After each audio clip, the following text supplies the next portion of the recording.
Kumusta, mga kaibigan? Ngayon, tatalakayin natin ang 10 pinakamapanganib na hayop na nabubuhay pa rin sa ating mundo. Kumanda na at baka hindi nyo inaasahan ang ilan sa mga ito. Unang-una sa listahan natin, ang box jellyfish.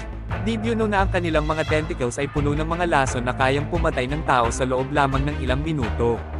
Huwag nyo silang gagambalain sa kanilang natural na tirahan sa dagat. Pangalawa, ang king cobra. Alam nyo ba na kaya nilang tumayo at tignan ng tao sa mata? Sila rin ay may pinakamahabang sukat sa lahat ng makamandag na ahas. Isa lang ang kanilang kagat at sapat na ito para pumatay ng elepante. Pangatlo, ang black mamba. Mabilis at makamandag, ang kanilang kagat ay nagdudulot ng matinding sakit at mabilis na pagkamatay. Hindi sila nagdadalawang isip na umatake kapag nagulantang. Pang-apat, ang saltwater crocodile. Sila ang pinakamalaking buwaya sa mundo at kayang pumatay ng kahit anong hayop na kanilang mabiktima, kabilang na ang tao. Ang kanilang panga ay kayang durugan ang buto sa isang kagat. Panglima, ang sissy fly. Bagamat maliit, ang kanilang kagat ay nagdudulot ng African sleeping sickness, isang seryosong sakit na nakakamatay kung hindi agad magamot. Kaya maging maingat kapag nasa mga lugar na meron sila. Pang-anim, ang hippopotamus. Mukha silang mabait at malambing, pero sila ang isa sa pinakamapanganib na hayop sa Afrika. Sila ay sobrang territorial at hindi magdadalawang isip na umatake sa sino mang lumapit sa kanilang teritoryo. Pang-pito, ang mosquito.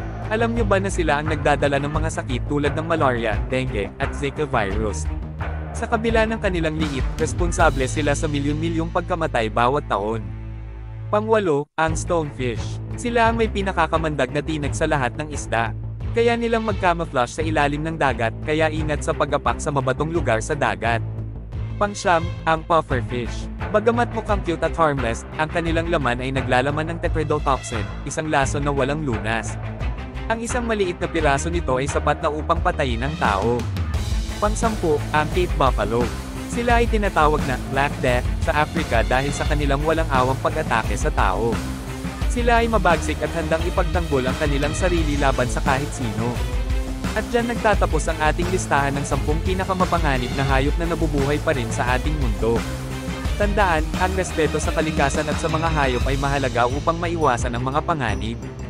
Salamat sa panunood, mga kaibigan. Huwag kalimutang mag-subscribe at mag-like para sa higit pang kaalaman at kwento. Ingat!